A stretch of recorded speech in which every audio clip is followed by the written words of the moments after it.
The sorting room is cool enough that your fingertips notice the paper before your eyes fully adjust to the lamps. Outside, Ottawa is still dark, and somewhere beyond the walls a cart moves over frozen street ruts with a soft wooden rattle. Inside, the air holds a faint mix of dust, twine, sealing wax, and wool coats drying by slow degrees. On the long tables, canvas mail bags wait to be opened, their labels stiff, their knots tight, their routes already deciding the shape of the morning. Before a single letter is thrown into its case, there are small rules to observe. Clean hands, empty pockets, no stray scrap of paper carried in from home. They sound fussy at first, the sort of office habits that gather in old manuals and stay there.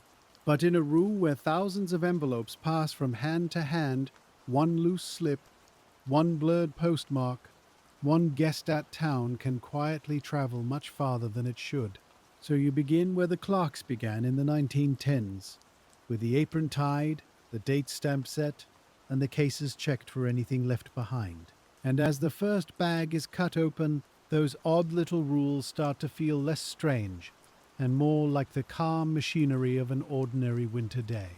The knife goes under the cord with a practiced little twist, and the mouth of the bag loosens without much sound. A facing slip sits near the top, folded once, naming the office that closed the pouch, the class of mail inside, and the count expected at Ottawa. You smooth it on the table with your palm, because another rule says the slip must be read before the letters are touched. It seems almost ceremonial, until you remember that once the contents spill loose, memory becomes less trustworthy than ink. So you read first, then count the bundles, then compare the promise of the slip to the fact of the table. That is when the first small trouble of the day appears. A thin envelope, grey with travel and bent at one corner, is not in the bundle at all. It is standing upright behind the wooden divider of the sorting case, hidden so neatly that it might have slept there all night. For a moment it looks like nothing much, one letter in a city full of them. Then you see the postmark from the previous evening, and the address line written in a careful hand for a farm road outside Renfrew. If the room had opened its rush before the cases were checked, that letter might have remained there through the whole morning dispatch. And because one missed letter is never only one missed letter, the rule against beginning too quickly stops feeling fussy at all.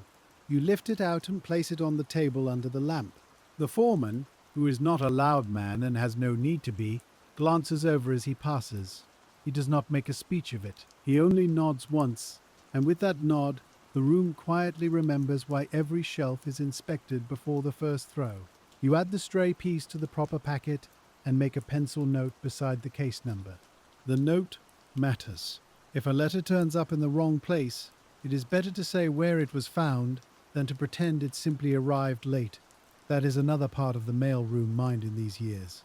Not blame exactly, more like a preference for a clear trail, however small, because trains and clerks and carriers all work more calmly when they are not asked to guess. Around you, the others are moving into the same rhythm.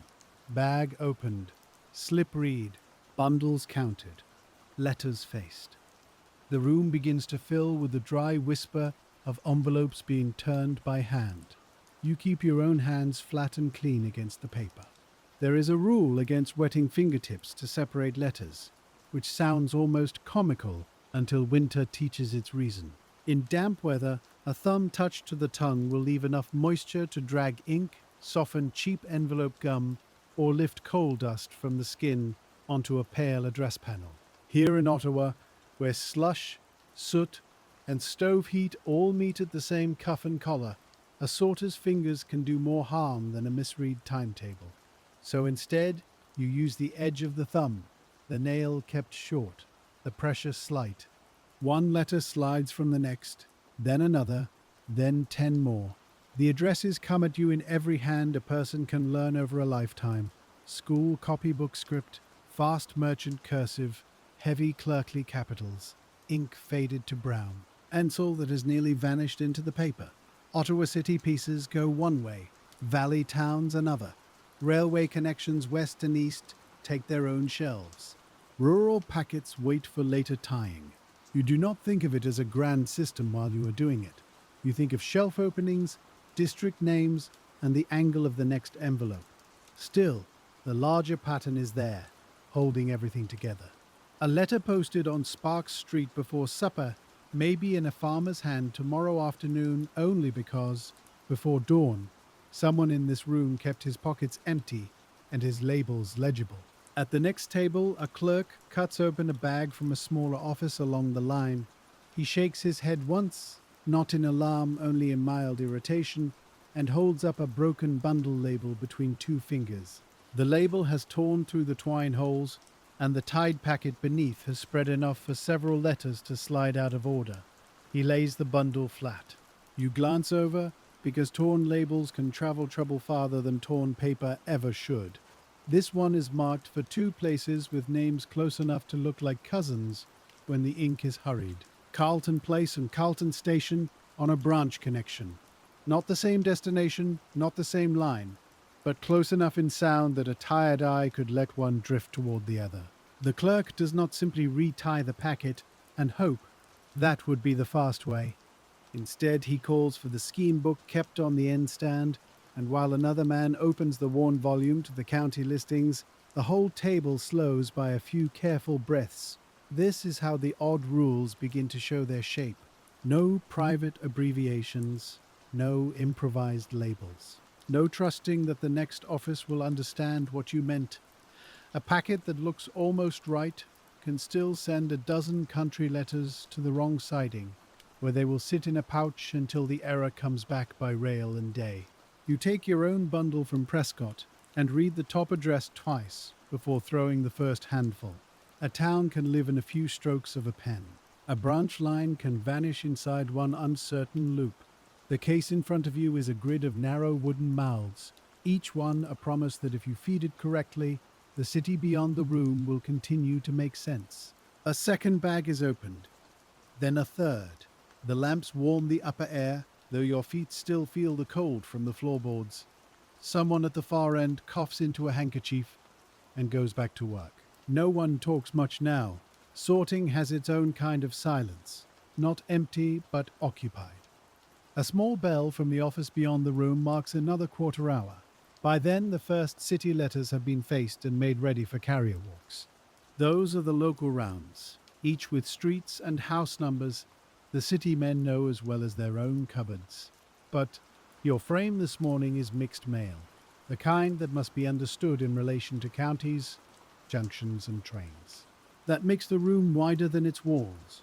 Every shelf opening is connected to another station master, another clerk, another wagon, another frozen platform.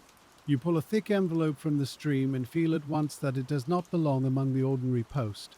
The paper is heavier, the flap is sealed with dark wax. There is no stamp where there should be one, only a hand notation and a charge mark.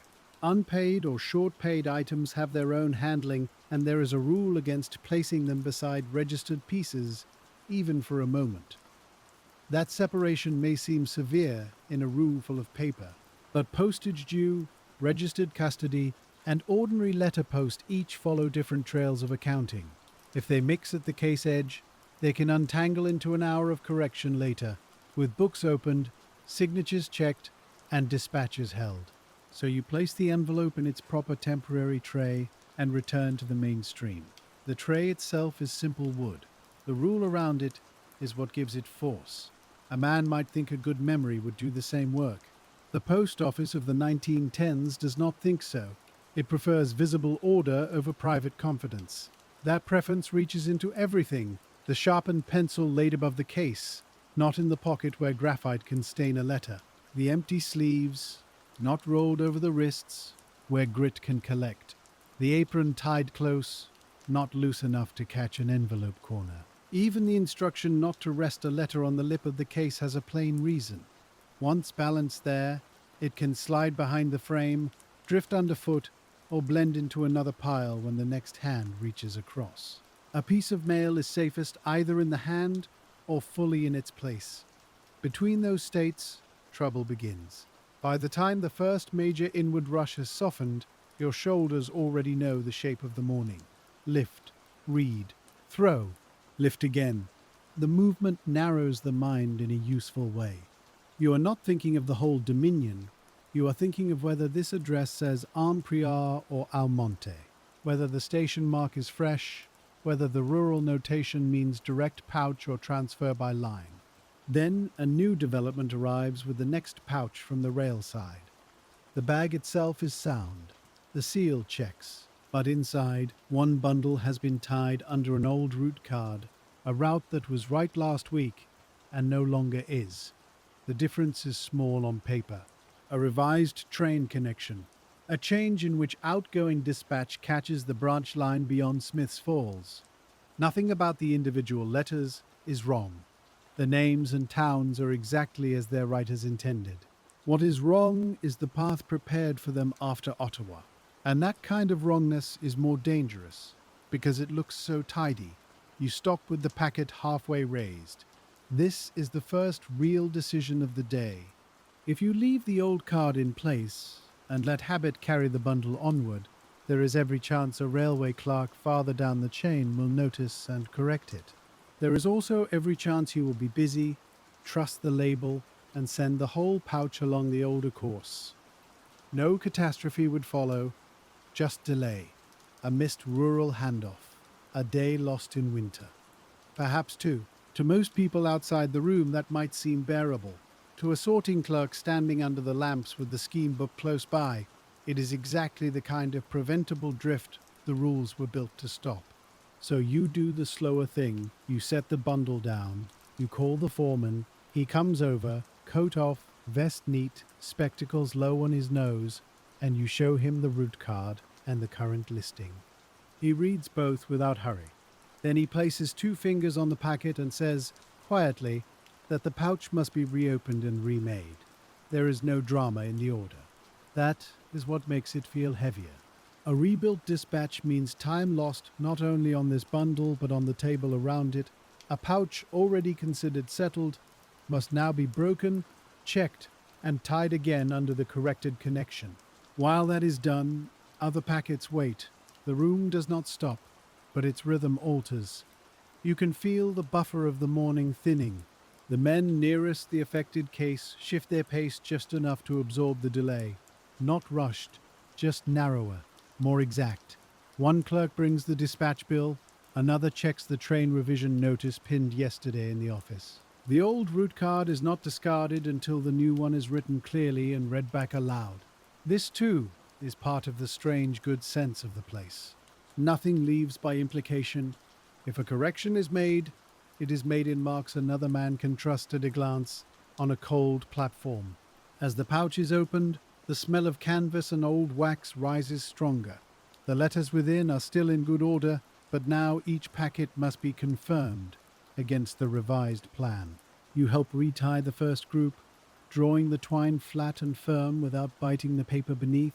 The knot has its own office style, secure enough to travel, loose enough to open cleanly at the next stage. Too tight, and the bundle is damaged in breaking. Too slack, and the facing slip can work free. A surprising amount of postal order rests in such small tensions. The corrected label is printed in a steady hand, no flourish. No shorthand only one clerk would know. Town, line, dispatch. That is enough. Across the room, the ordinary sorting continues. Local letters still need their cases. Circulars still go to their shelves. Postcards still flash up with brief messages from cousins, drummers, solicitors, sons at school, daughters visiting Montreal. A sorter sees many private words by accident and is expected to keep none of them. That is another old rule of the room, less written on signs than carried in custom. Mail is touched constantly and not possessed at all. You know its weight, not its secrets. The remade pouch is sealed at last. The foreman checks the impression. Then he signs the alteration on the bill and sends the bag toward the rail side with instructions for the proper transfer. The matter is settled, though not forgotten. Settled because the path is clear now. Not forgotten because everyone has felt the cost of catching an error before it leaves the building. And that cost will follow the rest of the day in small ways. There will be less slack for hesitation. Less time between inward work and outward closing. More reason than ever to obey the rules that keep confusion from multiplying. You return to your case, where a fresh stack waits with the patient indifference of paper. One envelope is addressed in violet ink, so pale it almost disappears under the lamp. Another bears a smudge where melting snow must have touched it before posting. You square the pile and resume the throw, but the room is changed now, only slightly. Enough that the bell from the next office sounds sharper when it marks the hour. Enough that you notice how dry your fingertips have become, and how the cuff of your wool shirt has gathered a fine edge of dust. Enough that when a clerk beside you nearly places a postage-due item atop an ordinary town bundle, he catches himself before contact and gives the faintest exhale through his nose. These are not spectacular pressures. They are work pressures, the kind that make a room either trust its habits or discover it has none. By late morning, the first sacks for local delivery are standing ready near the door, while inward railway mail still arrives in intervals that feel both steady and slightly more demanding than before. And as that careful strain settles over the tables, another part of the system begins to move closer into view: the books, the receipts, and the separate custody of mail that cannot simply be thrown into a case and forgotten for an hour. Registered work begins with a different sound. It is not louder, only more deliberate. The ordinary letterpost moves in dry whispers, paper against paper, wood against cuff. Registered pieces bring in paper, yes, but also books, signatures, counted turns, and a brief spoken check at each handover. A canvas pouch for registered mail is not opened in the same casual reach as the others. It is brought to the cleared part of the table, where there is room enough to see everything at once. The receiving clerk reads the label first, then the seal, then the entry against the receipt bill. Only after that does the string come free. The rule says the contents are to be counted aloud. That sounds almost theatrical until you stand in a room with several tables working at once and realize that a spoken count gives the moment a shape. 1 registered letter, 2, 3, a legal envelope with heavy corners, a bank packet tied with linen tape, an insured parcel receipt folded twice. The voice is not raised. It only names what is there, so that the eye, the hand, and the record all agree before anything begins to travel farther. You step closer because part of your morning now bends toward this table, not because the items are more mysterious than the others. Mostly they are ordinary envelopes made weighty by what they represent. A deed, a contract, a sum of money in paper form, a watch chain insured against loss, a packet of certificates no larger than a man's palm. Small things, often. Still, each one leaves a longer shadow in the books. The clerk beside the pouch holds the receipt bill flat with the heel of his hand. He touches each line with a pencil as the contents are lifted out. The habit keeps the eyes from skipping.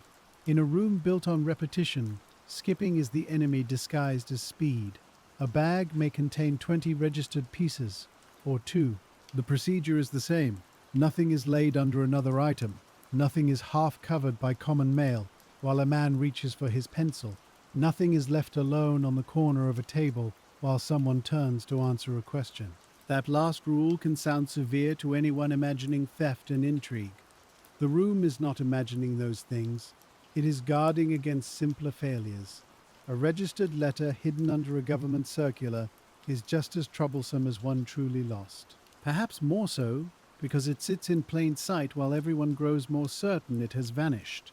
The Ottawa clerks know this, so the rule is not built on suspicion alone. It is built on the plain experience that paper disappears most easily when there is too much paper around it. The registered table, then, is kept almost bare. Ledger, bill, date stamp, a narrow tray, a square of open wood under the lamp. Even that emptiness feels like part of the discipline. It leaves fewer places for error to hide. The incoming pouch this morning appears proper enough. Seal impression clear, label legible. Bill folded once and tucked where it should be. The receiving clerk reads the originating office, then the count. You hear the number and glance at the stack as it is arranged. One by one they are set down in line. The line reaches nearly to the inkwell. Then the count is read again. and there is one fewer envelope on the table than there is on the bill. No one startles. That is one of the better habits of the room. A surprise in paperwork is met first with stillness. The clerk does not immediately say the piece is missing. He says the count does not yet agree. That is a smaller sentence, and a wiser one. The pouch is lifted and gently opened wider. The throat is checked, the corners are pinched between finger and thumb.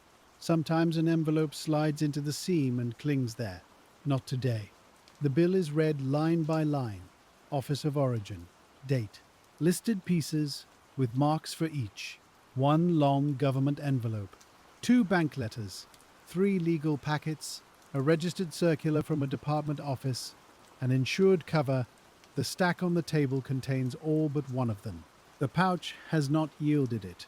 The seal does not seem tampered with. The room continues around you, though a small eddy forms at this cleared table where procedure has narrowed. The foreman comes over. Again, no dramatic stride, no rush of boots. Just the movement of a man who knows that if the books become uncertain, the whole morning sags around them. He reads the bill for himself. Then he asks for the sequence. That word matters. Not where did everyone look, not who had it last. Sequence. The rules in such moments are designed to keep men from scattering their attention. First the pouch is checked, then the bill, then the table surface, then the tray, then the shelves in the order the items would have touched them. The floor comes later, not first. Panic likes the floor, procedure prefers the path. You help because your hands were nearest when the count began. The cleared table is examined again, slowly. The registered pieces are not shuffled into a heap. Each is lifted and set down in turn. The bill line naming the government envelope receives a longer pause. Government covers in these years can be broad and stiff, with enough width to hide a thinner letter if 2 items cling by static, wax, or fold. The clerk opens the large cover just enough to test its thickness. Inside, against the inner fold, another envelope has slid so neatly that from above they look like one piece. There it is, not lost, not stolen, simply nested. A silence passes through the little group that is almost a sigh, though no one gives it sound. Then the foreman says, in his calm way, that the count will be made again from the beginning. And so it is. The item is not merely pulled free and accepted with relief. The whole sequence is repeated because the trust of the books depends on complete agreement, not on lucky discovery. 1 registered letter, 2, 3. Now the broad government cover counts separately, and the thin letter that rode inside it takes its own place on the line. The bill and the table agree. The pouch is closed. The receiving mark is entered. Hands that had become very still begin moving again. This is why the severe rules survive. Not because the work is full of villains, but because calm procedure often finds what hurried intuition misses.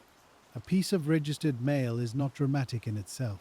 The drama lives in what people imagine if it cannot be accounted for, so the post office tries not to imagine.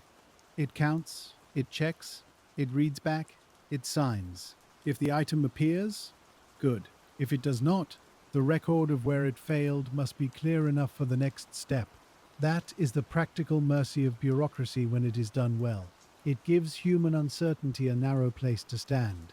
The found letter is marked and transferred to the outgoing side of the registered work.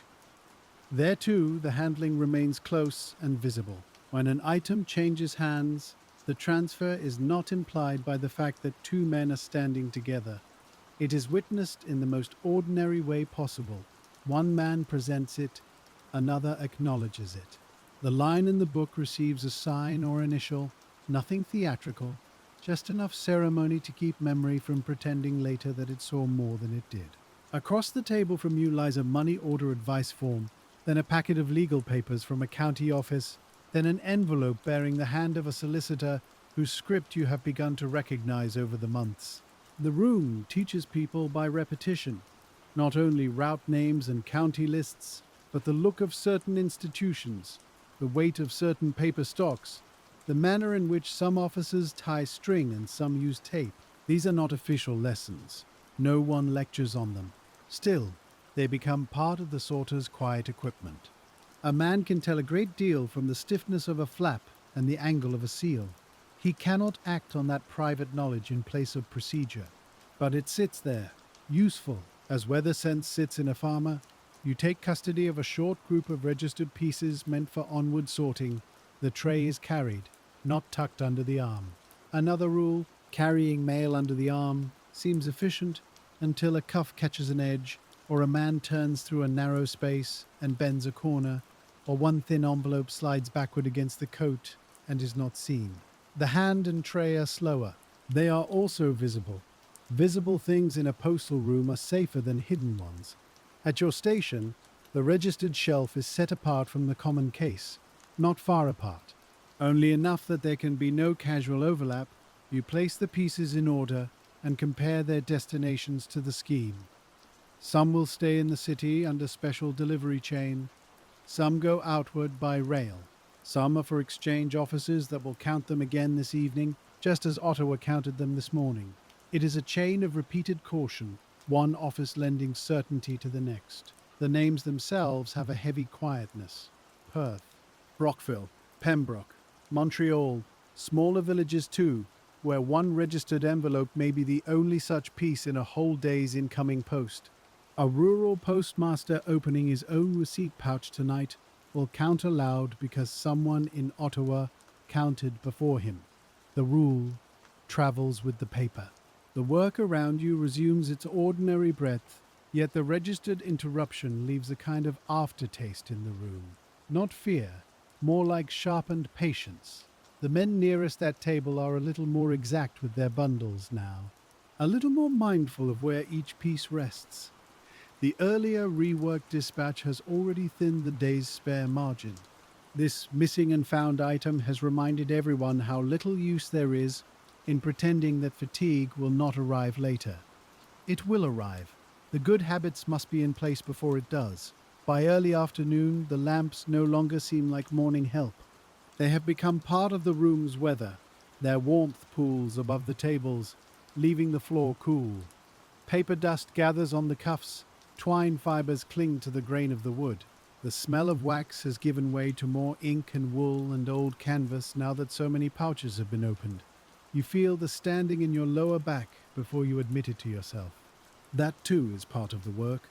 Postal manuals can list the procedure for sorting and transfer, but they do not fully describe the slow bodily arithmetic of a long shift. How a shoulder settles after several hundred throws. How the thumb grows tender at the edge from lifting rough envelopes. How dry paper can leave the fingers feeling almost polished by use. One of the clerks rolls his neck once, carefully, between batches. Another flexes his hand when he thinks no one is looking. No one minds. The room is full of these minor accommodations. A sip of water between dispatches. A hand pressed briefly at the small of the back. A coat shifted from one peg to another because the damp has finally gone from it. At a quieter moment, a man opens his dinner tin. The meal is simple. Bread, cold meat, perhaps cheese if the household is doing well that week. An apple, wrinkled from storage. Tea poured from a bottle if he was thoughtful enough to bring it. There is no long dinner hour in the feel of the room, only a compact pause, taken where it can be fitted between obligations. You eat standing near the end bench, not over the cases. That is another sensible rule. No crumbs near active mail, no grease on paper, no knife laid where a facing slip should rest. Simple things. But the room depends on simple things obeyed over and over. While you chew, your eyes drift almost automatically to the nearest case. A sorter does that after enough seasons. Even at rest, the shelves continue to arrange themselves in the mind. Districts, walks, lines. Errors noticed late and remembered. Odd spellings that have trapped new clerks before. A place called North Gower where someone writes only Gower and expects the city to understand. A station with two names in local use, one proper and one habitual. A village that takes its mail by a line you still think of as old, though the revision is already months established. The scheme books carry one authority, The habits of the room carry another. Good work means letting the book decide when the habit becomes stale. That small wisdom is tested again before the dinner pause has fully left you. A letter comes through the ordinary stream, stained at one edge, the address partly blurred where moisture has met the ink. The town name could be read in more than one way. Carp, perhaps. Capriole, if you let the tail of one letter and the stain beneath it guide your eye in that direction. The first seems likely by distance and local traffic. The second is farther, but real. A tired clerk could convince himself of either. And here is one of the strangest rules in the old sorting room. The rule that says, a man must not guess even when he feels nearly sure, especially then. The temptation is understandable. Experience becomes a kind of private pride in such work. You have seen hundreds of addresses from the district. You know what local hands tend to omit. You know how Ottawa correspondents shorten nearby place names as if the whole Dominion shared their assumptions. So when an uncertain letter appears, the experienced sorter often feels the answer rise before the formal process does. That feeling is useful for noticing possibilities. It is dangerous when mistaken for permission. You hold the envelope a little nearer the lamp. The stain blooms brown at the lower corner. The sender has written in haste, and the final letters collapse into one another. The county mark is not clear enough to help. No return address worth anything. Only that imperfect destination waiting to be made into a decision. The easy path would be to place it with the nearer town.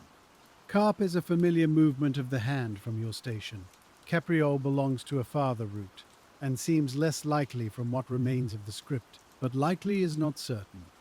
And the rule says that uncertain pieces go to the directory or inquiry desk, where names, routes, and prior patterns can be checked with more patience than a busy frame allows. That desk is not glamorous. It is where the room sends its humility. Badly written names, smudged addresses. Letters for streets that do not exist, or once existed under another numbering system. Items a proud man might be tempted to solve alone, until one mistake teaches him the cost of confidence. You pause with the envelope in hand. The pause is not long, but it carries a little weight, because the room is already working under reduced slack. A letter sent to the directory desk leaves your immediate stream and adds one more small delay to a day already patched by corrections. Still, the alternative is worse. You place it in the marked tray. No flourish. No announcement. Just the honest act of admitting that near certainty is not enough. The clerk beside you sees where it goes and gives the smallest nod. He has likely made the same choice many times. In a place like this, respect often takes the form of saying nothing at all. Later, at the inquiry desk, another pair of eyes will compare the blurred town name against county lists, railway possibilities, and perhaps earlier correspondence from the same sender, if the hand proves familiar. The process will take longer than a confident throw into one shelf. It will also remain recoverable. That is the word the system prefers, even if it never says so outright. Recoverable. A delayed letter can still be redeemed, a misdirected bag may be rerouted. But a guess, sent onward under the dignity of certainty, becomes much harder to unwind. The afternoon leans on. Inspection passes through the room almost invisibly at first. A senior clerk appears beside one table, then another, not with dramatic rebuke, but with the slow attention of someone listening for loose parts in a machine. He looks at tied bundles. He checks whether facing slips are folded in the proper manner and left visible enough for the next office to read without untwisting the whole tie. He watches throws for accuracy, not everyone, just enough to know whether a man's tiredness is beginning to widen his margin. A missort discovered by inspection is corrected in minutes. A missort sealed into a dispatch can spend a day teaching the same lesson more expensively. So the inspectors are not enemies of the clerks. They are the room's memory made mobile.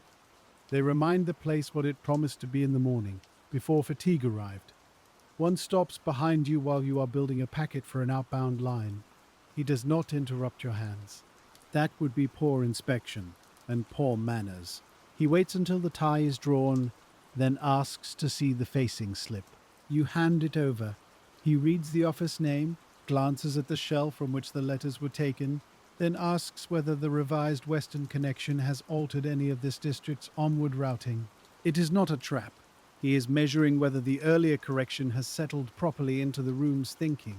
You answer that this packet remains under the older branch arrangement until Smith's falls, then shifts by the posted revision beyond that point. He nods, returns the slip, and moves on. For a few moments after he leaves, your own mind feels newly awake inside your tiredness. Inspection can do that when it is competent. It does not add excitement. It adds edges. The room sharpens around its own procedures again. You notice a frayed twine end at the neighboring station and trim it before it can catch another bundle. You check the date stamp against the office calendar, though you are already sure it is right. Confidence in this room is healthiest when it is willing to verify itself. As the light outside begins its early winter change, though still several hours from evening, the post office enters that middle state known in many workplaces. Not the beginning, where the body is fresh, not the end, where closure itself carries men forward. This is the plain middle, the long shelf of the day where work must continue because it has not yet earned the right to stop. In that middle, every rule becomes more practical. Clean case edges matter because clutter now feels more dangerous than it did at dawn.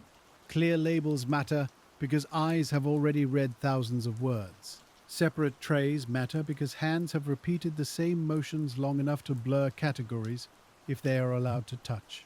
A younger clerk at the far frame learns this gently. He has tied a packet neatly enough, but leaves the free end of the facing slip tucked under the twine so tightly that the destination cannot be read at a glance. The senior man beside him does not scold. He loosens the tie with one finger, frees the slip, and says that a packet ought not require excavation before its journey begins. The younger clerk smiles, embarrassed but grateful, and reties it. That little correction may save a platform clerk 10 seconds tonight. 10 seconds is nothing. 10 seconds repeated 30 times in cold wind becomes a slower train transfer. Postal work is full of these tiny economies. Almost none are visible to the public. All of them are real. You think, for a passing moment, of the people writing these letters in warm parlors or drafty kitchens, never seeing the inward face of the system. They know the red pillar box, the stamp window, the postman at the gate. They do not know the sorting frame, the scheme book with frayed corners, the way one torn label can ripple through an entire table. They do not know that a clerk in Ottawa may pause over a single blurred town name and choose delay over error on their behalf. That invisibility is part of the work's character. If it is done well, it leaves almost no story behind. The letter simply arrives, the rail pouch simply meets the right connection, the registered item simply receives its signature and goes on. A smooth day in the mail is one in which all the hidden labor succeeds in disappearing. Only trouble reveals how much care was there. And because the room has already seen enough trouble for one shift, the men keep their procedures close now. A bag from a rural exchange is opened and found to contain several ordinary letters folded around a small packet of receipts. Not improper exactly, but untidy. The receipts are harmless enough, just business papers tied together with a faded strip of blue ribbon, but they have no business resting loose among live mail. The senior clerk nearest the bag lifts them away and lays them on the clear side table, where doubtful enclosures and office papers wait to be sorted back into propriety. It is another quiet lesson. The post office dislikes anything that mimics the shape of mail without actually being mail. A private memorandum, a newspaper clipping, a grocer's account folded to envelope size, all of them can slip into the current if the room grows lazy. That is why pockets were emptied at dawn. That is why no personal scraps are meant to lie on working wood. The rules are not trying to make life severe. They are trying to keep paper from becoming anonymous. You take the next handful from the bag and square the edges with your thumb. Most are straightforward enough. Village names, county roads, storefront addresses in a clerk's careful hand. Then one envelope shows a city street number corrected in darker ink above the first attempt. The sort of thing people do at kitchen tables when they realize they've written 43 instead of 34. A simple repair, but one that asks for a second look. You read the line once. Then again, the address settles in your mind. Corrected properly, still plain enough, fit for the city case. The correction costs perhaps 3 heartbeats. 3 heartbeats are cheap. An error carried to the carrier walk would cost a man with a satchel much more than that. So the room pays in heartbeats where it can.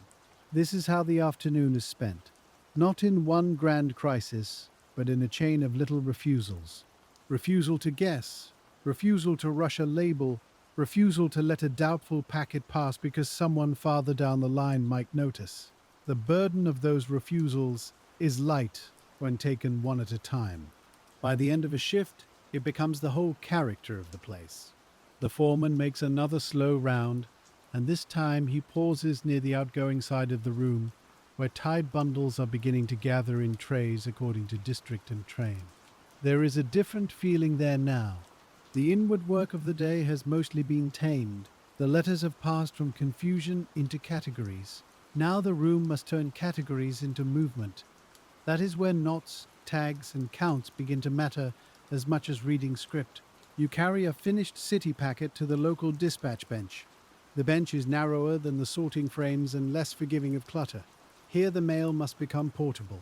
Carrier walk bundles, town packets, pouches for transfer. Everything reduced from the broad spread of paper on wood into things that can be lifted, listed, and sent. A clerk with ink on the side of his hand is writing facing slips in a compact upright script. He does not ornament his capitals. He leaves clear spaces between town names and route notations. A slip has one purpose: to be read quickly by a tired man in another place. Beauty is welcome if it arrives by accident. Legibility is required. You set down your packet and wait until he nods. Nothing is piled on a dispatch bench without being acknowledged. That, too, is part of the discipline. If a bundle appears on the wood and no one knows whose hand brought it there, the chain has already begun to blur. So he nods. You tell him the walk number. He enters it.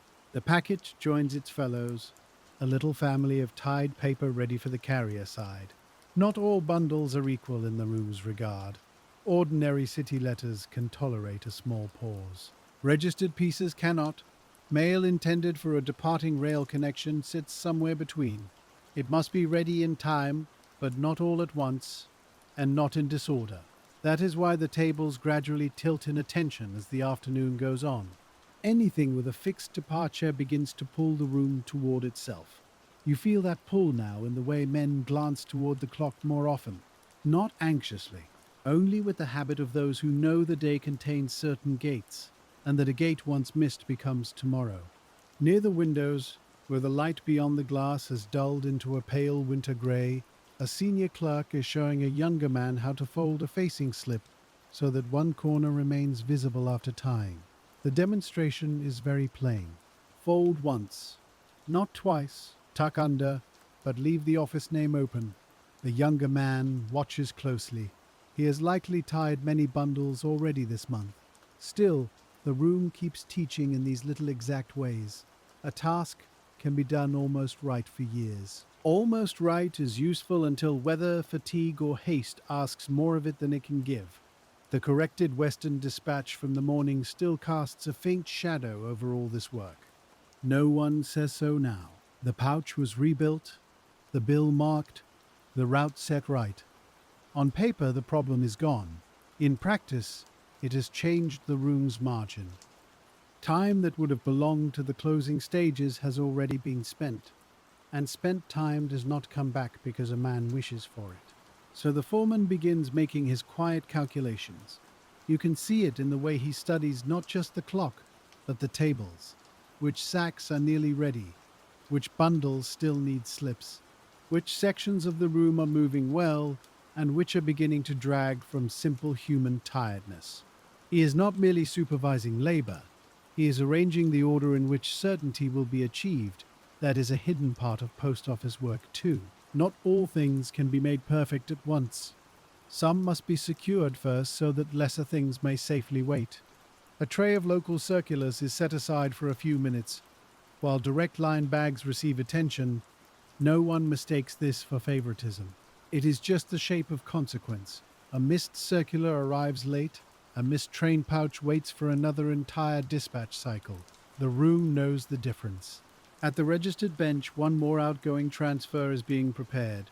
Each item is entered, each seal checked, each destination compared against the proper bill.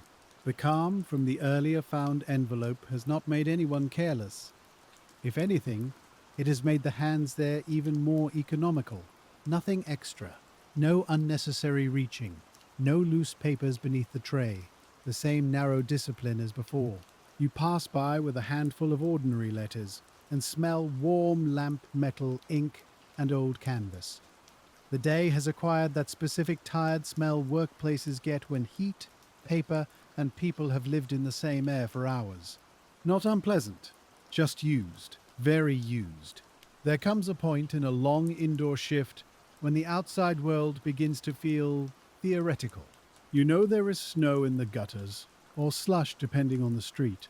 You know carts are still moving, horses steaming lightly in harness, boots striking the pavement outside shop doors. But from within the sorting room, all of that is only inferred. Your real weather is lamp warmth above and cool board floor below. Your landscape is shelves and labels. Your horizon is the far wall clock and the stack of pouches waiting to be closed. That narrowing can be peaceful when the work is steady.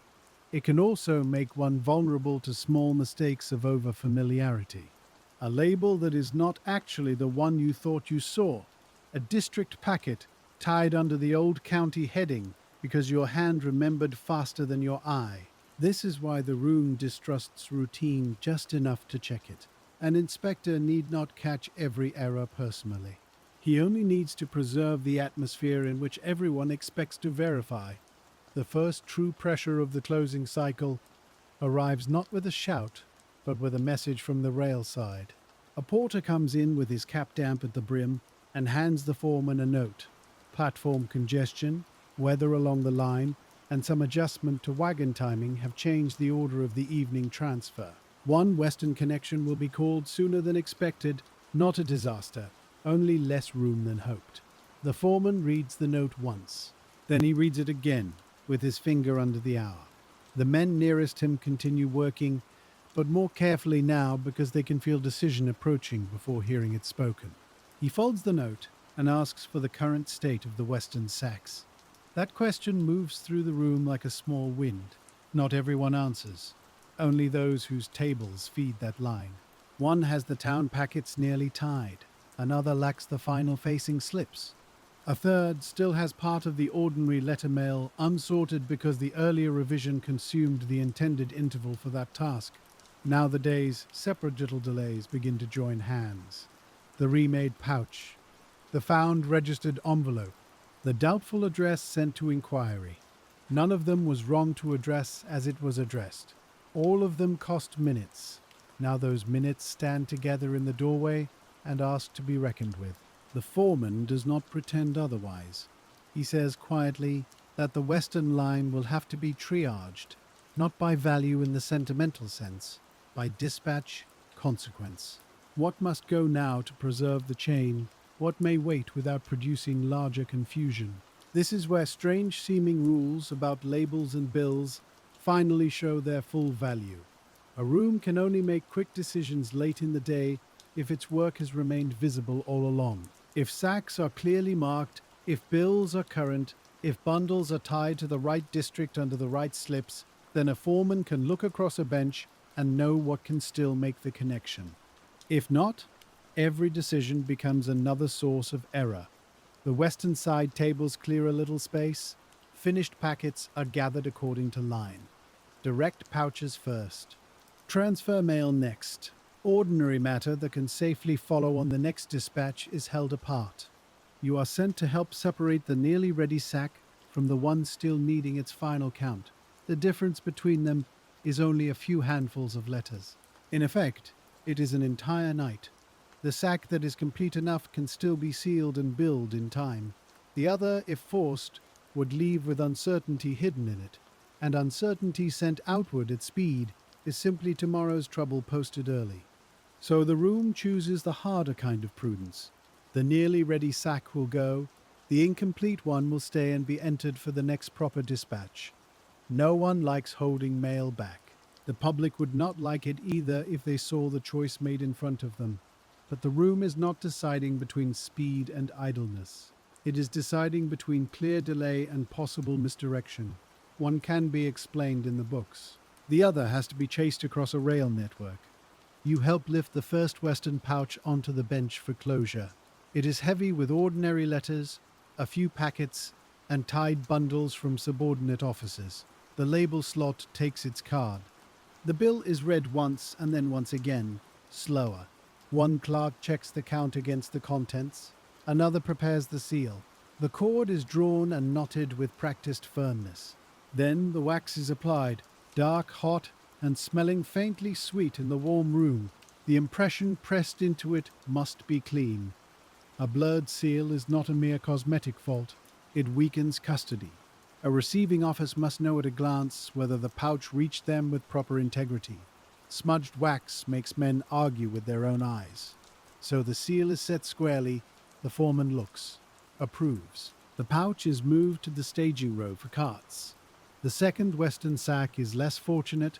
Its label is proper, its line is right, its outward bill is nearly complete. But nearly is a dangerous word in postal work. Nearly billed means a missing certainty. Nearly sorted means someone downstream receives a burden this room ought to have carried itself. The foreman decides it stays. A notation is added immediately so that no night clerk will wonder whether the sack was forgotten or intentionally held. That notation is another kindness hidden inside bureaucracy. It spares the next shift from inheriting confusion and having to reverse engineer someone else's thoughts from a mute pile of canvas. You write part of that notation under dictation, held for next dispatch, Western ordinary, balance incomplete after connection advanced. The words are plain, they do not dramatize the day, they merely preserve it. That is enough. At the city side, the carrier walk bundles continue gathering. These have their own end-of-day rhythm, street by street, walk by walk, facing slips aligned, twined, snug but not biting. The local delivery system depends on familiarity perhaps even more than the rail side does.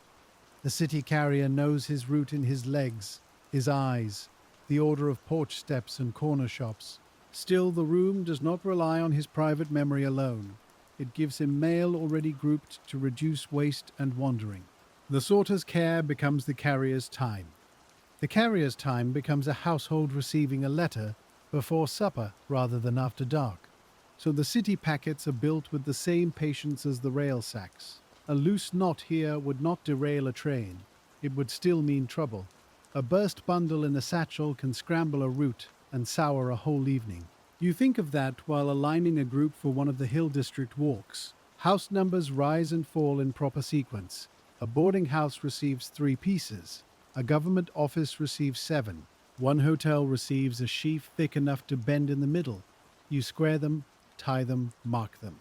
The repetitive motions are almost soothing now that they are familiar. There is fatigue in them, yes, but also a plain comfort. The hand knows what comes next.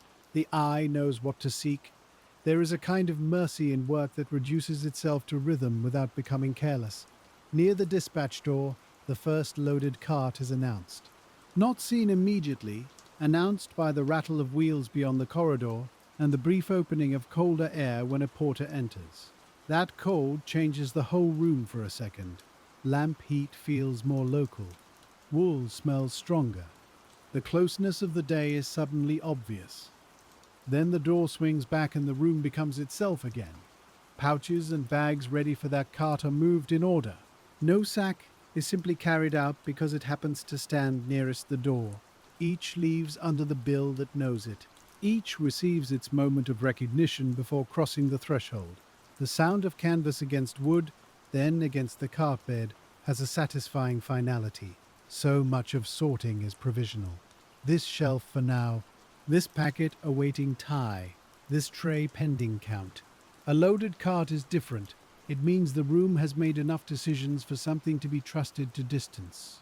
One of the older clerks checks the labels as they leave. He touches each with a finger, not because he cannot see them from where he stands, but because touching keeps the eye honest. A smudged district name can seem readable until the hand arrives and confirms the shape of the card. Again and again, the post office chooses physical certainty over assumption. Touch the label, read the bill, hear the count, feel the knot. This is industrial process at its most human. A system built not from machines alone, but from repeated acts that ask the body to verify what the mind thinks it knows. The second cart takes longer to prepare because of the held Western ordinary. Space has to be adjusted. One sack withdrawn, another advanced.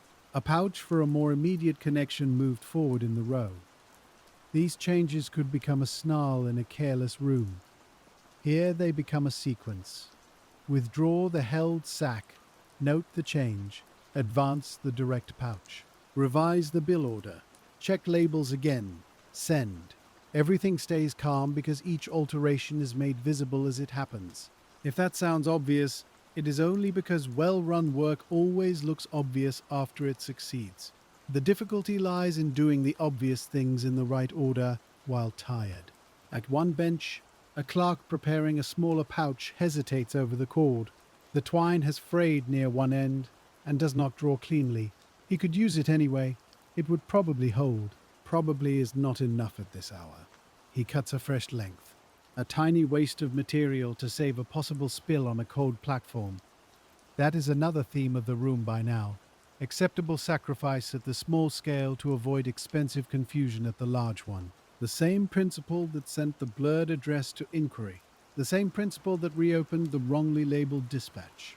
The same principle now keeping an incomplete Western sack from pretending it is ready. A young messenger arrives from the inquiry desk with a note regarding the blurred letter from earlier. The town has been identified at last.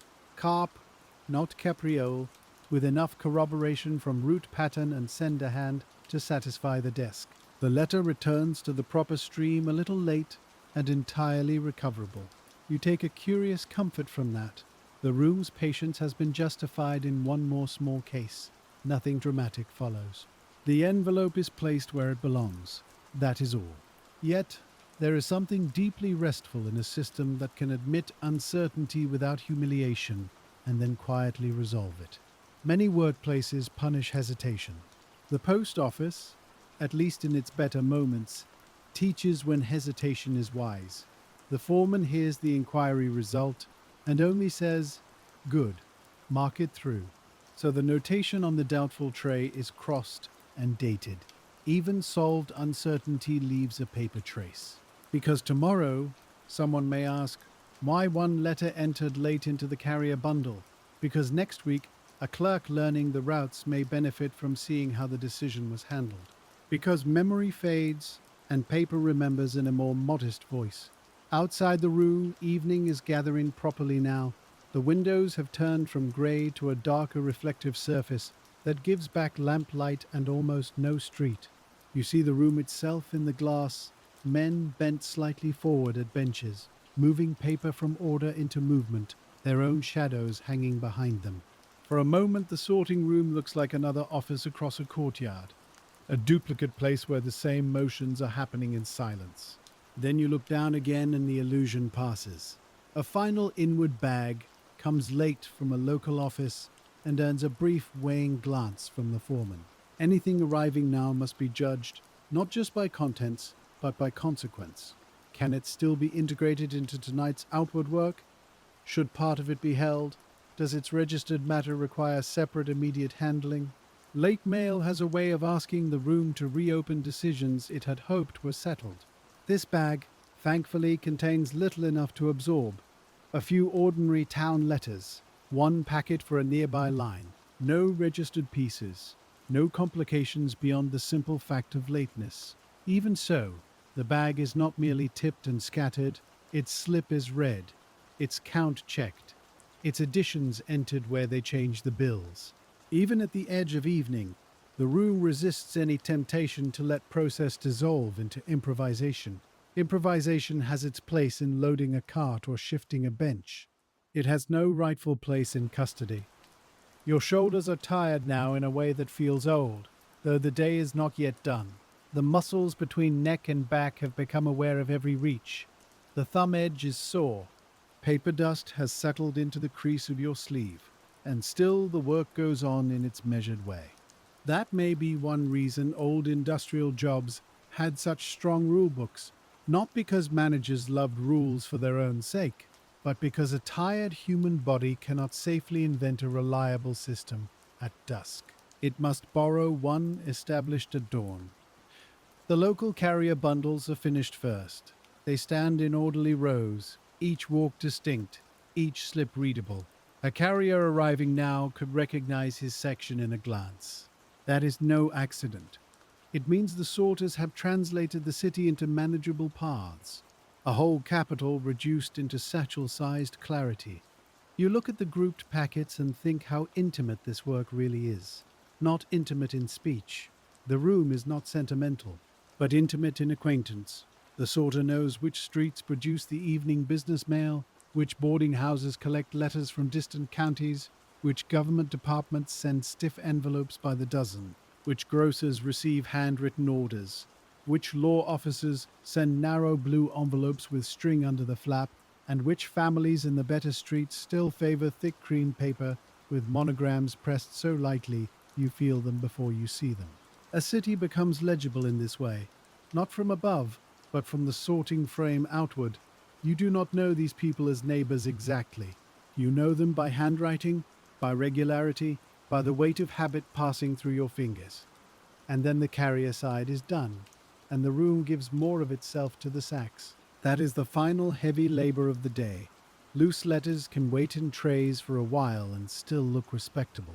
A dispatch sack must be made ready in a form that can survive movement, cold, handling, and another office's scrutiny.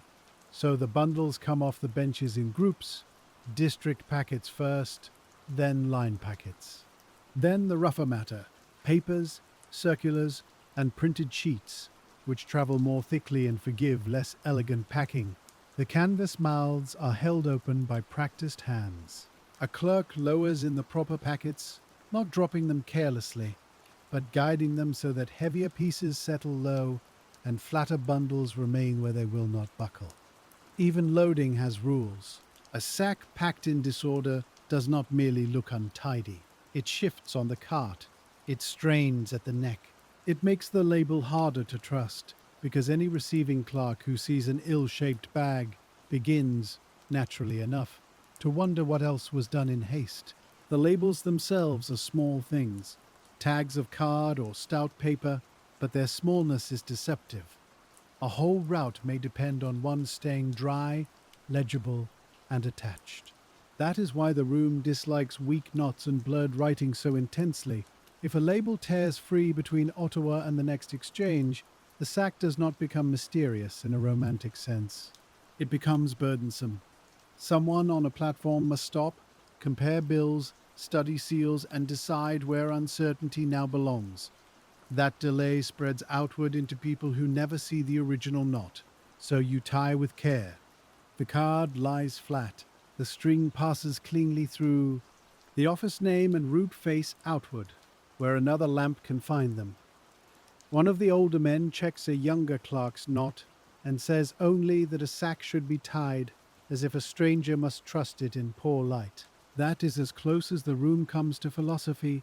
A great many postal rules are really rules about strangers. Write so a stranger can read. Tie so a stranger can open. Label so a stranger can send onward without hearing your explanation. The whole dominion depends on that courtesy between unseen hands. The Western direct pouch that earned its place on the first cart is already gone by now, and the knowledge of that departure settles the room a little. One fixed pressure has passed. The held Western ordinary remains where it was marked, no longer a threat so much as a future task made honest by notation. That honesty matters. Night work in a post office is difficult enough without inheriting silent puzzles from the afternoon. The foreman sees to it that each held item has a reason attached to it in plain language. No clerk coming on later should have to guess whether a bag was overlooked, delayed by weather, or stopped for incomplete sorting.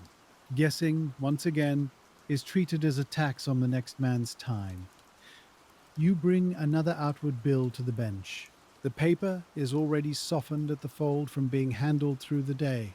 Columns of office names, counts, and route marks stand in dark ink, some neat from the start, some corrected with a careful line through. No scratching out in anger, no blotted confusion. If a change must be made, the old entry remains visible enough to show that a change was made at all. Books and bills in this room are not trying to appear flawless. They are trying to remain intelligible. That is a different virtue and a quieter one. A clerk beside you moistens the stamp pad for dispatch marks, but does so away from loose letters. Even here there is a rule. Ink and damp belong to their own corner. Mail belongs to another. The room has spent all day separating things that would love to mingle if allowed. Moisture from paper, private scrap from official matter, ordinary mail from registered, guesswork from route knowledge, and now finished sacks from unfinished ones. Order is less about perfection than about keeping unlike things from touching at the wrong time. The second cart is loaded more slowly than the first. It carries the ordinary weight of evening city bundles for the later walks, transfer pouches, bags for nearby offices, and printed matter that will move steadily, if not swiftly. The porter at the door shifts each sack by the neck and base, testing the load with his body before settling it into place. He too has his own practical wisdom. A badly balanced cart is a nuisance on frozen streets.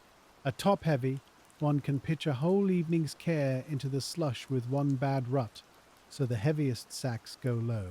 The smaller pouches are wedged where they will not slide. The labels stay outward, the bills are kept separate and dry. No one in the public counting a distant postmark will ever think of this arrangement. Still, it belongs to the letter's journey as truly as the stamp. In the middle of this loading, one pouch set aside for a nearby exchange gives a faint trouble. Not a serious one, just enough to remind the room that small care is not finished until the door closes. The seal impression, made only minutes ago, has taken unevenly. The wax held, but the office mark is shallow on one side. A receiving clerk could probably make it out, probably returns again as unwelcome as ever. The foreman looks once and says to cut it off and reseal. No irritation. No complaint about wasting wax, just the steady preference for clarity over hope. The cord is loosened, fresh wax melted, the seal pressed again, square and full this time, a minute lost. An argument prevented. That is how many of the strangest rules reveal themselves by evening. They are not there because anyone in authority wished to feel severe. They are there because the mail system is full of moments where one extra minute in Ottawa can save an hour in Brockville, or a day on a branch line, or a ledger dispute in a small office where only one weary postmaster closes everything at night. The rules concentrate effort where it is cheapest. That is what makes them sensible. As more sacks leave, the room begins to open up in patches. Empty spaces appear on benches where there had been tied packets all afternoon. The floor shows fresh scuffs where bags were dragged into position. String ends collect near the legs of the tables like pale, curled shavings. The air itself feels different once a quantity of canvas has gone out through the door, less crowded, perhaps, less burdened. The lamps seem larger over the cleared wood. Yet there is no true relaxation in the men just yet. Closing a dispatch often creates its own final chores. Bills must be folded and placed where they belong. Spare labels gathered before they drift into the wrong pile. Case shelves checked again for anything stranded between divisions. Late letters directed to the next cycle and marked honestly so no one imagines neglect where there was only timing. A good deal of post office work consists of not leaving small confusions behind. The foreman sends you back to the held Western Ordinary for a fresh look before the nightmen arrive. Not to finish it. That would be inventing time you do not have. Only to make sure its present state is unmistakable. The sack stands partly charged on a side bench, its bundles grouped but not fully closed. If left without explanation, it would seem to accuse someone. If prepared with care, it becomes a simple continuation. So you inspect what is in it and what is not. Ordinary letters for the Western Line, yes. Some printed matter, yes. Missing balance from one district packet, noted. No registered matter, which is important. No loose-facing slips that might slip deeper into the bag and look like contents tomorrow. You attach the notation where any clerk must see it before touching the neck cord, held after advanced connection call, complete with line designation and hour. The wording is spare. That is a kindness. Explanations become dangerous when they become personal. The bag does not need a story. It needs a state. Nearby, the registered bench is thinning at last. The heavier books remain, but the live pressure there has eased. Outgoing items have been transferred. Receipts aligned, keys and seals accounted for. The clerk who worked that side all day rubs his thumb against the first finger, as if still feeling paper there, a habit of the nerves perhaps. He closes one ledger and opens another smaller one for the end entries. Even completion has documentation, which pouch left by which hand, which key returned, which balance remains for the next turn. You can see why a rule against discussing registered contents outside the building would exist in a place like this. A man handling legal papers, bank letters, and insured covers all day accumulates accidental knowledge. Not the contents themselves, perhaps, but hints, names, institutions' values implied by procedure. The room expects him to carry none of that beyond the door. Privacy in the post is often less about secrecy than about discipline of the tongue. One last city carrier comes through to collect a delayed walk packet. His boots bring in a little cold and a little grit. He signs for the bundle with a pencil already shortened nearly to the ferrule. You hand him the tied packet and watch him check the facing slip before tucking it into the satchel in route order. The movement is brisk, but not careless. Carrier and sorter meet only briefly at this stage, yet each depends on the other's habits. If the sorter groups badly, the walk becomes clumsy.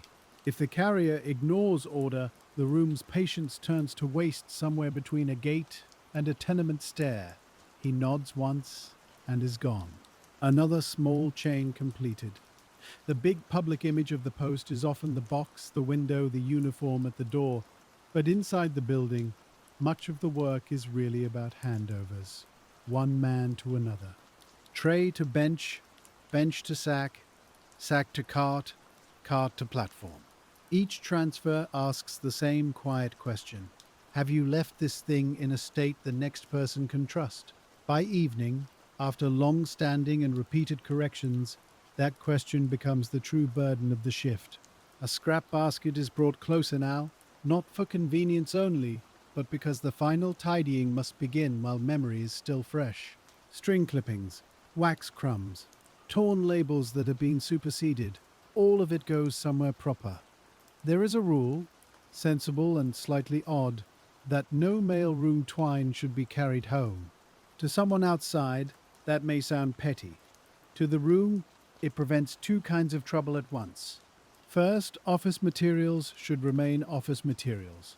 Second, a piece of official twine in a coat pocket can emerge tomorrow beside private string, receipts, newspaper scraps, or other harmless things that have no place on a sorting table. The rule is less about theft than about keeping categories clean. You empty your own apron pocket as part of the late habit, and though it contains only the pencil stub and a small route note, the act reminds you of the dawn instruction. Begin with empty pockets, end with empty pockets too. The whole day is bracketed by that same desire. Let no stray paper enter the current by accident. In a room where so much depends on resemblance, anything the size and shape of a letter has to justify itself. The inquiry desk sends back not just the carp letter, now resolved, but two pieces it could not settle before evening. One is for a half-legible boarding address in Hull, the other bears only a surname, a county, and what may once have been a concession number before Damp took it. These are not failures exactly. They are unfinished problems, and the post office has a place for unfinished problems too. They are entered for further inquiry and left under proper cover for the next day. That choice says something kind about the system. It does not demand that uncertainty vanish before night. It only insists that uncertainty be named and placed where morning can resume it.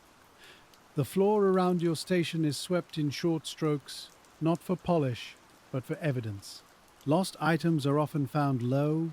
A letter dropped flat can hide in dust and string with astonishing modesty. So the sweeping at day's end is half cleaning, half search.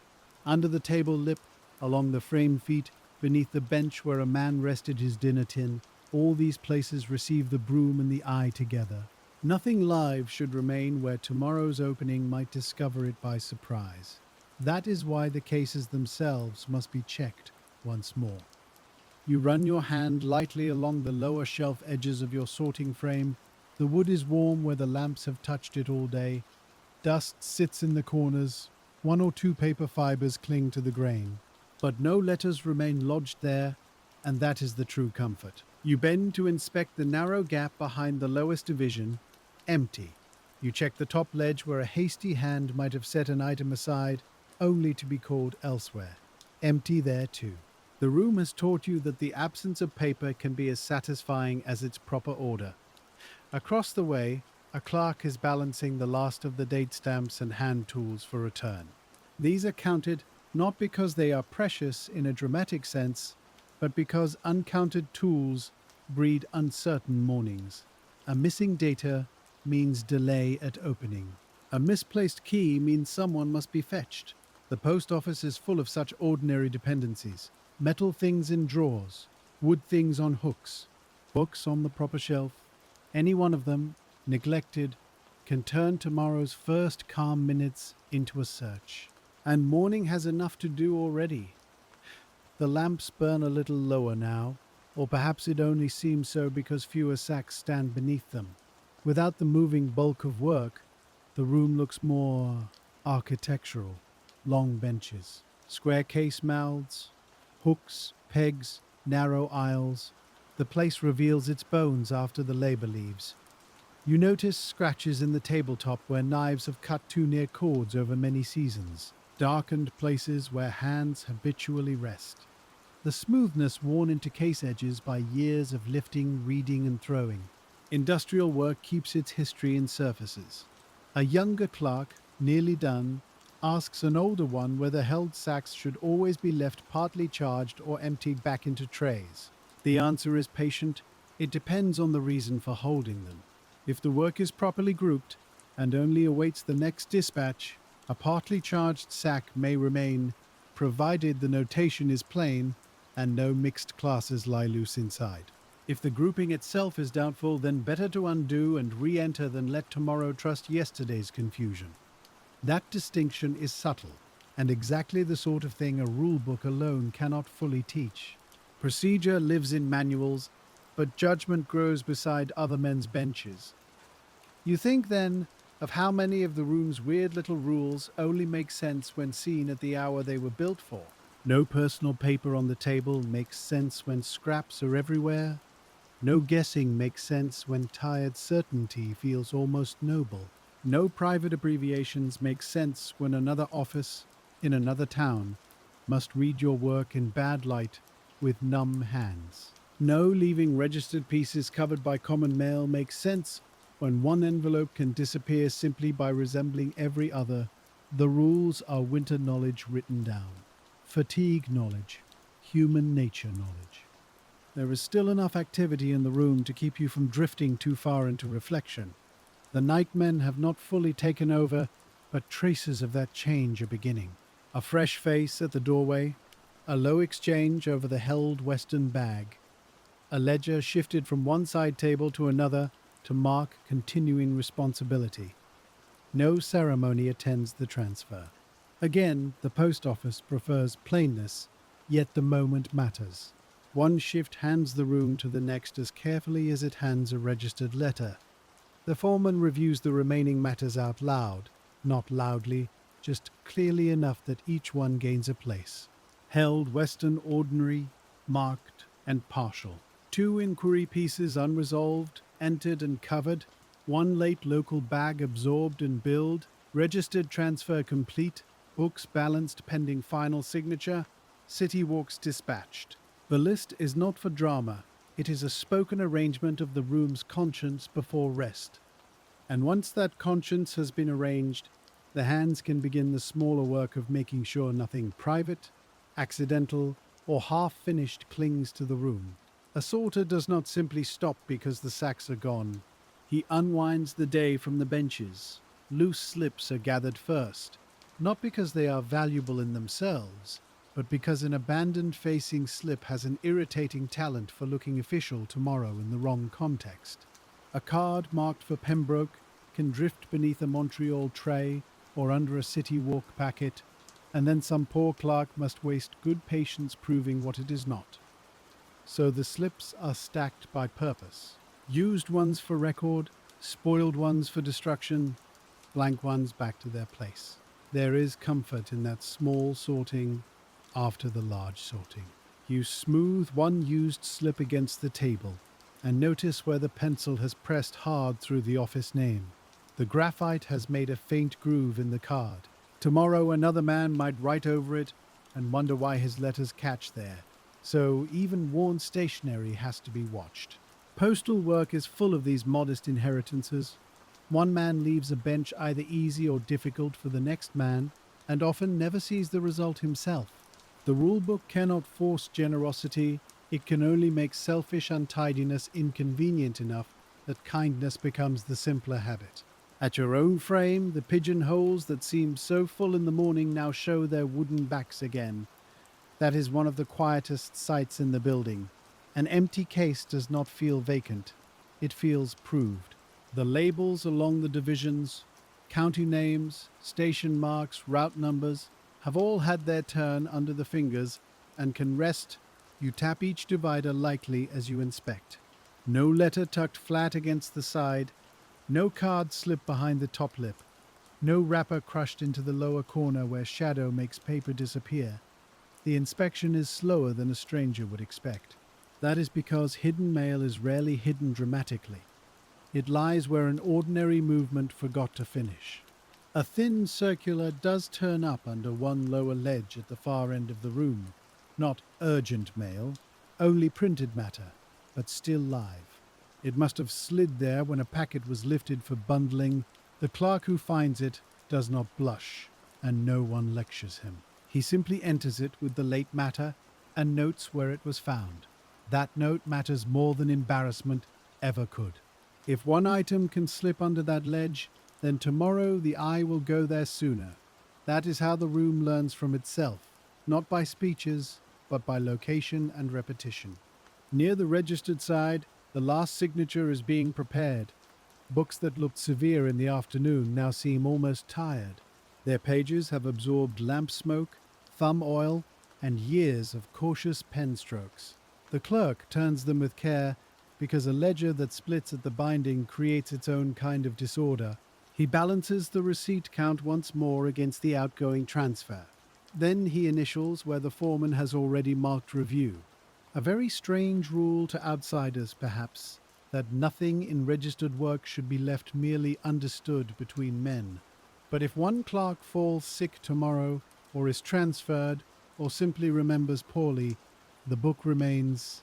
The book is the room's second memory, calmer than the first.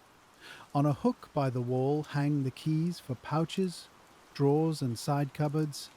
They too are counted back in their own order. Brass on metal, a small dry sound. A missing key at this hour would not make drama, only extra footsteps, extra questions, extra cold at a door held open while people search. The post office tries to prevent inconvenience before it grows teeth. That is why key control sits beside mail control in the old routines. A misplaced key can delay custody just as surely as a misplaced letter. The broom moves again under the central tables. String ends appear, then wax flex, then a bent pin that should never have been near active mail in the first place. A pin is a nuisance in a sorting room. It catches apron cloth. It tears a thin envelope. It rolls where a boot can grind it into a board crack and make retrieval absurd. The man sweeping lifts it, studies it, and drops it into the scrap tin. Another tiny threat reduced to metal and silence. As the room thins, you become more aware of the sounds that were hidden all day. A radiator ticking to itself, the softer creak of a bench no longer crowded with shifting weight. A pen laid down in a tray, the rustle of a coat sleeve as someone reaches up for his scarf. Sorting rooms are never truly silent, but there is a late-hour quiet unlike the working quiet of morning. Morning silence is full of incoming demand. This silence is full of things put away. Someone opens his dinner tin again, not to eat, but to make sure no office pencil or twine has wandered into it by mistake.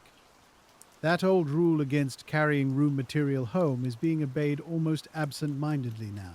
A loop of official string in a pocket could look trivial, yet the whole point of the place is that trivial resemblances are exactly where confusion begins.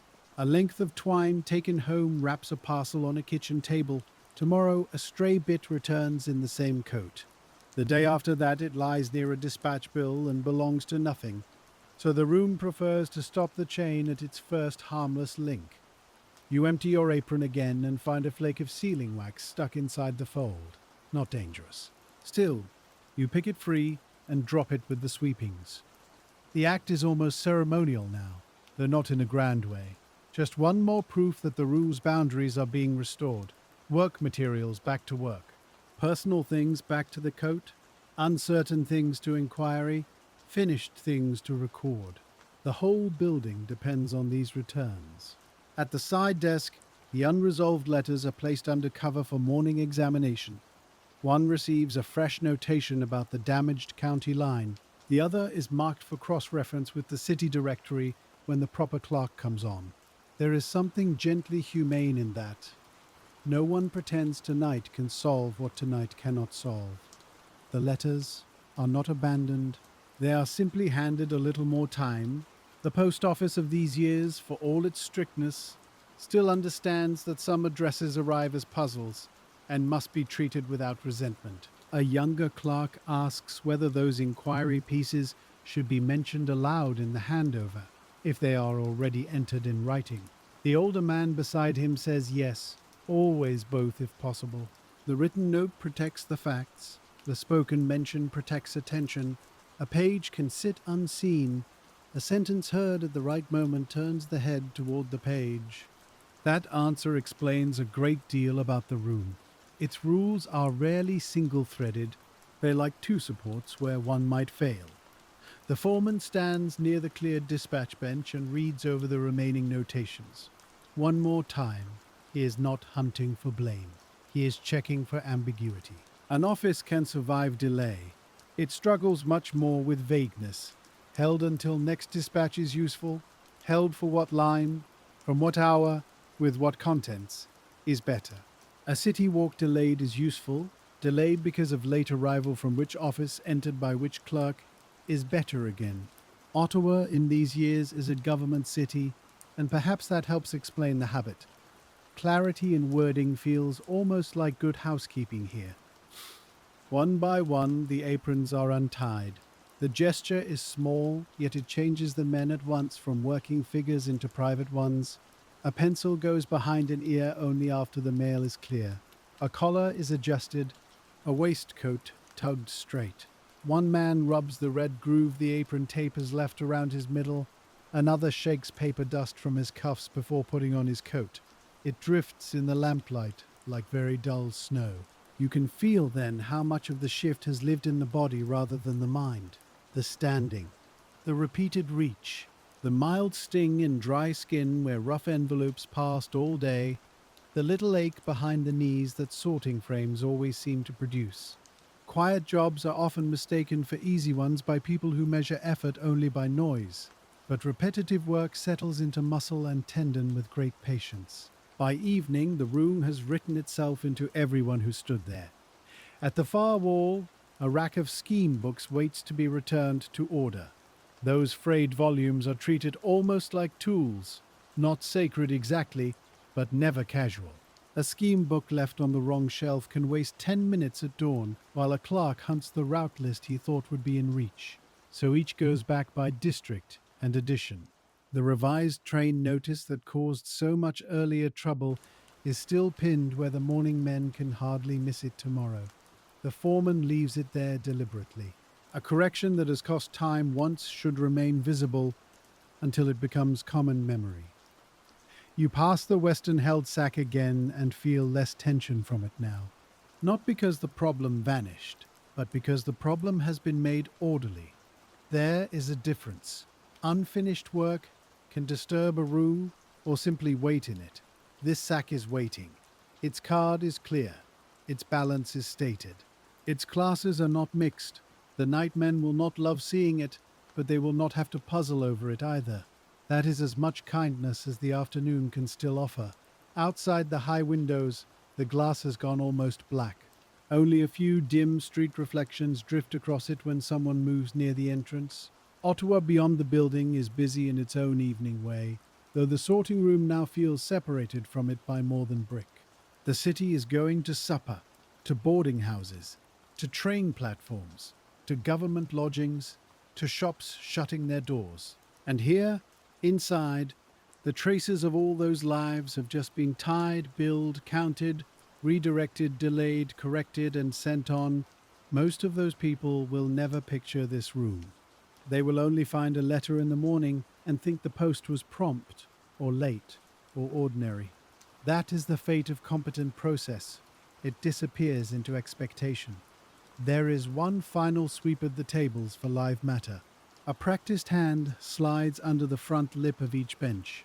Another checks behind the stamp pad tray. A third opens the shallow drawer where blank cards are kept, because a thin envelope once turned up there months ago, and no one wants the lesson repeated. Nothing appears this time. That absence feels earned. A room does not stay clear by luck after a day like this.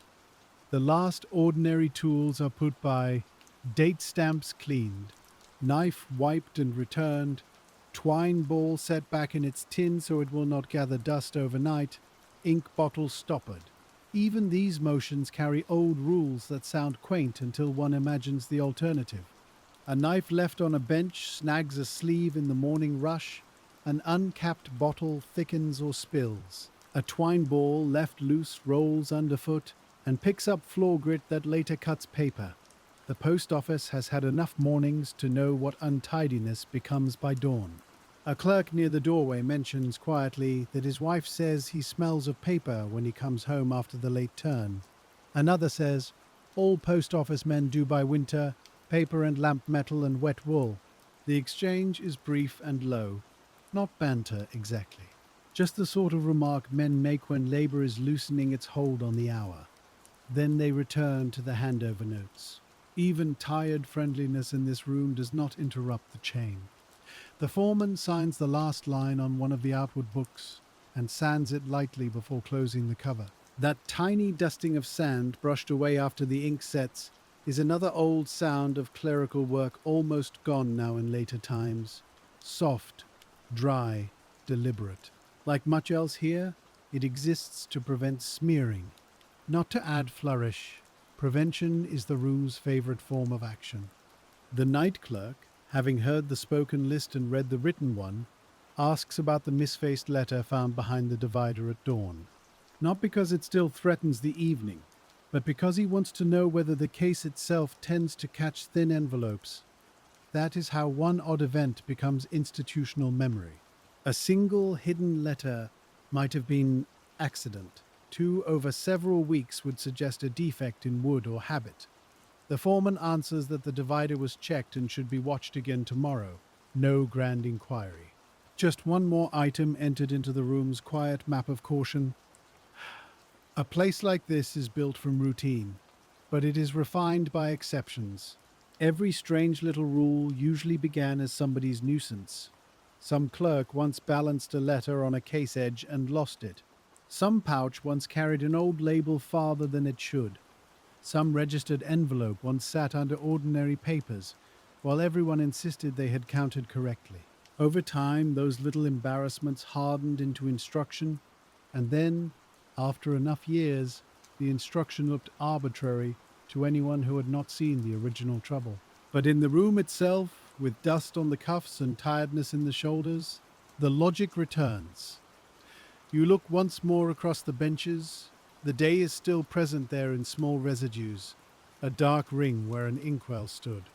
The polished strip of wood where countless envelopes were squared by the heel of a hand, a faint smell of warmed sealing wax near the dispatch side. The shallow dent in the blotter from repeated dates stamped all afternoon. These are the remains of industrial process when the product has already gone out the door. Nothing glamorous, only surfaces that show where order passed. Coats are on now, scarves wrapped, caps lifted from pegs, yet no one leaves before the room is formally handed over. That is another of those rules that sounds stricter than it feels. If men drifted off one by one during the final accounting, the atmosphere of responsibility would fray. Better to remain a working group until the room itself says the shift is done. Then each man may become private again. The night clerk touches the notation on the unresolved inquiry letters and asks whether the city directory was checked under alternate spellings. It was not, there being no time before closing. He nods and says he will begin there. A tiny continuation is established. That is all a handover really is. Not the end of work, but the clean edge where one person's certainty becomes another's starting point. The foreman finally takes the lamp nearest the dispatch bench and turns it down a little. Not out, just lower. The room changes immediately. Shadows deepen in the empty case mouths. The remaining light gathers on the cleared wood and the closed ledgers. What had been a workshop of constant motion becomes, in a few seconds, a place of waiting. You can almost feel tomorrow standing at the far side of it, not yet arrived, but already prepared for. And still there is that one stubborn pleasure of the trade, the knowledge that thousands of pieces of paper have passed through human hands all day and have, by ordinary discipline, mostly gone where they should. Not perfectly. No real system works perfectly, but well enough